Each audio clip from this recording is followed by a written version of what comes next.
चा रिपोर्ट पाहूयात। बारामतीतल्या राजकीय कौटुंबिक लढाईत आता भाऊ बहिणीने देखील एकमेकांवर हल्ले सुरू केलेत। मुंबईमध्ये बसून उत्तम संसदपटू म्हणून खिताब मिळवला असता तर मतदारसंघातील कामे झाली असती का अशी टीका अजित पवार यांनी केली होती।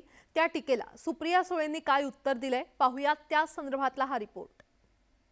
त्या सेल्फी काढत आपण फिरत नाही, आपण त्याच्या संदर्भामध्ये कामच करून त्या बाबतीमध्ये दाखवतो।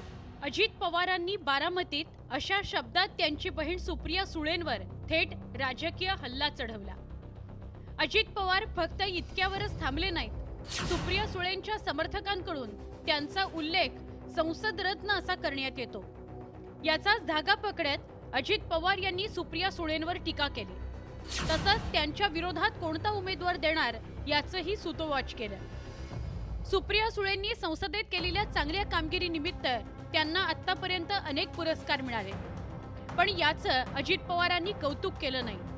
नुसता खासदार निवडून द्यायचा आणि त्याने संसदेत फक्त भाषणं करायची, यातून प्रश्न सुटत नाहीत असा टोला त्यांनी लगावला। माग जे खासदार निवडून गेलेले आतापर्यंत 3-4 वेळेला, त्यापेक्षा यावेळेसचा निवडून जाणारा खासदार हा तुमची विकासाची कामं जास्त करेल, हा अजित पवारचा शब्द आहे म्हणा।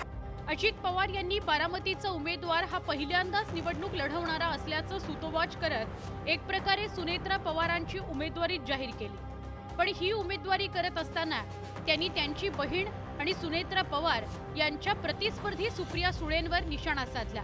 त्यामुळे सुप्रिया सुळे यांनीही सगळे हिशोब चुकते केले।